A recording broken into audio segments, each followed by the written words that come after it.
ಈಗ ನಿಮ್ಮ ಮುಂದೆ ಬೆಳಗಾವಿ ಜಿಲ್ಲೆಯ ಒಂದು ವಿಶಿಷ್ಟವಾದಂತಹ ಸ್ತಬ್ಧ ಚಿತ್ರ ಬರ್ತಾ ಇದೆ. ಶ್ರೀ ಮಹಾಕಾಳಿ ಮಾಯಕ್ಕ ದೇವಿ ದೇವಸ್ಥಾನ ಚಿಂಚಲಿಯಲ್ಲಿರ್ತಕ್ಕಂಥ ಈ ದೇವಸ್ಥಾನದ ಇತಿಹಾಸವನ್ನ ಸಾರ್ತಕ್ಕಂತಹ ಆ ಸ್ತಬ್ಧ ಚಿತ್ರ ಇದಾಗಿದೆ. ಮೊದಲು ಮಾಯಕ್ಕ ದೇವಿ ಕೊಂಕಣದಿಂದ ಬಂದ್ಲು. ಅವಳು ರಾಕ್ಷಸರನ್ನ ಹಿಂಬಾಲಿಸಿ ಹೇಗೆ ಚಿಂಚಲಿಯಲ್ಲಿ ಆ ರಾಕ್ಷಸರನ್ನ ಕೊಂದ್ಲು, ಆ ರಾಕ್ಷಸರನ್ನ ನಾಶ ಮಾಡೋದಕ್ಕೆ ಆ ವೀರರು ಮಾಯಕ್ಕನಿಗೆ ಹೇಗೆ ಸಹಾಯವನ್ನ ಮಾಡಿದ್ರು. ಆ ಚಿಂಚಲಿ ಗ್ರಾಮದ ಸುತ್ತಲೂ ಇರ್ತಕ್ಕಂಥ ಈ ಗುಡ್ಡ ತಾಯಿ ಕ್ಯಾರಿಕೊಪ್ಪ, ಎಡಿಮಾಯವ್ವ, ಕರಗುಟ್ಟಿ, ಚಿನ್ನದ ಗಿಡ ಇದಕ್ಕೆ ಹೇಗ್ ಹೋಗಿದ್ಲು ಅವಳು. ಆ ರಾಕ್ಷಸರನ್ನ ನಾಶ ಮಾಡಿದ ನಂತರ ಈ ದೇವಿ ತನಗಾಗಿ ಒಂದು ಸ್ಥಳವನ್ನ ಹುಡುಕೋದಕ್ಕೆ ಹೇಗೆ ಪ್ರಾರಂಭ ಮಾಡಿದ್ಲು, ಈ ತರ ಎಲ್ಲ ಇತಿಹಾಸವನ್ನ ಸಾರ್ತಕ್ಕಂತಹ ಆ ಸ್ತಬ್ಧ ಚಿತ್ರ ಇದಾಗಿದೆ.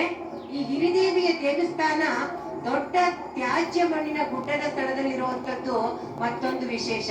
ನೋಡಿ, ಕಸದ ಗುಂಡಿನಲ್ಲಿ ನಾವು ಏನು ಹಾಕಲ್ಲ ಅಂತೀವಿ, ಆದ್ರೆ